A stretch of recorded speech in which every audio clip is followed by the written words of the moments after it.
the second half, that second and one play. Kind of what the thought process was behind it, why it didn't work, how it might have worked in a different context than the one that came later. The one we got the sack on? Yeah. Well, yeah, but it was kind of a trick play. I mean, you guys kind of tried to design it to get them off guard. It felt like you did, but it didn't work. Yeah. What happened? Well, you described it pretty good. We thought it was a trick play that didn't work. It was one of those things where, the DB was kind of looking at the sidelines, and then we snapped the ball really quick to try to take advantage of that, because there's some times where we'll look to the sidelines as an offense and we'll change the play, or sometimes we'll look to the sidelines of an offense and not change the play. And so when we look, and they change, and snapped it. The receiver kind of got tangled up. And then the other thing, too, we still probably had a chance, but then there was a protection bust. We got beat up front on a protection bust, and so we took a sack, which hurt us. Yeah, but we actually had planned that situation. If we get a second and one, we thought it was a safe shot. And at the end of the day, even if the corner does react, it's still a one-on-one safe shot with press coverage on second and one. That was kind of the mindset. And then, worst case scenario, you're thinking third and one, but then the sack happened. Because of the protection, and put us in a bad spot. Samare's production's tailed off a little bit, 5 catches for 75 yards in the last 3 games. Is he getting more focus from defenses? It could be. I don't know if it's that. I think it's more of just, kind of the progressions, and sometimes the progression or the pass route called, like he might be part of the progression, but it didn't get to him. Or he was the first part, and maybe he was covered, and so we had to move on, and they doubled him. So it's, we still have a lot of confidence in him. We like getting him the ball. He's doing some really good things, but nothing. Yeah, that's just kind of we got to get him the ball more. On the play that right before half, where it looked like it was there, did you get feedback from Samari if you lost it in the shadows, or what was your vantage point, and what did the players tell you? Yeah, that was a tough one on the long pass that he was open. He was the first one to say that he could have made the catch. I think it was a little bit of the sun, and he kind of lost it a second, but he could have laid out. But I think he did. He said he lost it for a second, and then the biggest thing too, though, is we got to hit. We got to get. And Adrian would be the first guy to say this too. We got to give him a catchable ball. When you have a guy beat by 3 yards, we got to give him a more catchable ball. So it was a combination. But Samari should make that catch. And we got to give it a little better ball. You felt like that one could have been more catchable? That one could have been what? That pass could have been more catchable. You feel that way? Oh, yeah. It could have been a little more catchable, and I also think it was catchable to some point. But the same thing, when you got a guy, I think it was 3 yards of separation, give or take a yard. It's pretty, the whole stadium saw he was pretty open. Those are the ones you just want to complete. And we got to complete those. Could he have made the catch? Yeah, and he'll say that too. And so it's kind of you're not blaming anybody. It's just like, hey, we got to complete that. We got to make it a little bit better, give him a little better chance, and at the end of the day, we got to make the catch.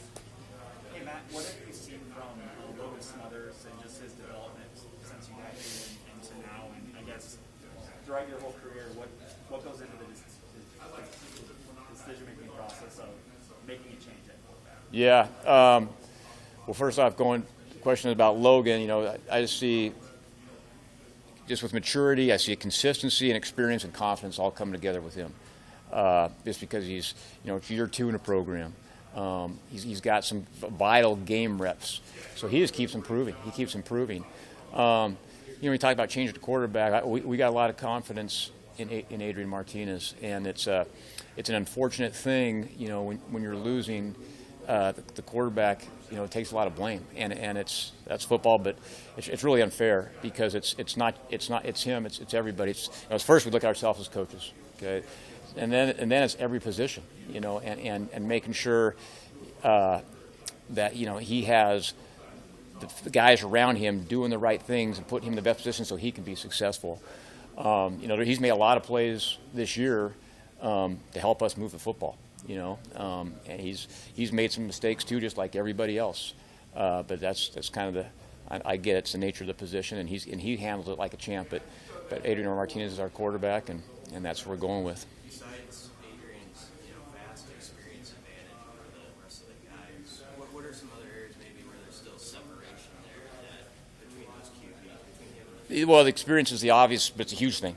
The game reps, just throwing things a little more on time than the other guys because that's experience and reps, being a little more confident where to go with the ball. And then we've seen him make a lot of plays with his feet. Sometimes it's hard to evaluate the other guys just because they haven't had some of the opportunities. But on the stuff that we have had, that's kind of what it is. It goes down to experience, making your throws on times, making good decisions, operating the offense, and then at the same time being able to make a play with the football.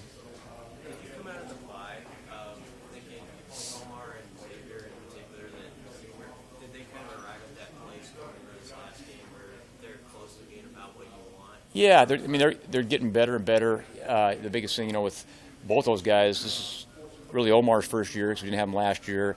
It's Xavier's second year, and so I knew they were going to get better, and they've had some injury issues. Well, the bye, they had 2 weeks of really good practice. They were both healthy, and so they played a lot more in this game, and so they're going to continue to improve. But I think just the extra practices, and the big thing was the fact they were both healthy, that we could get them out there more.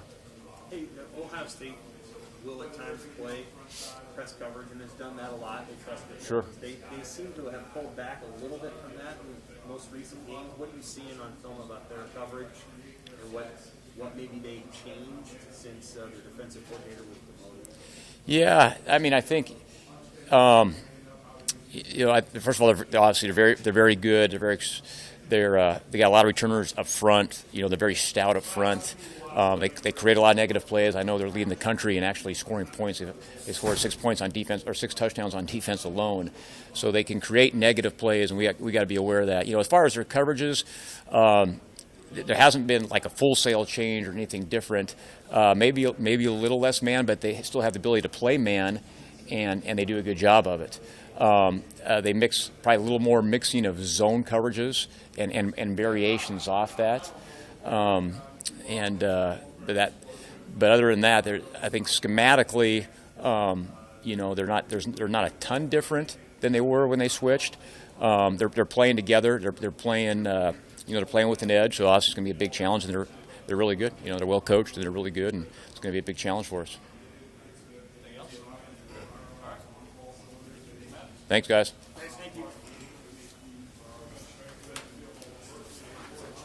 Hey.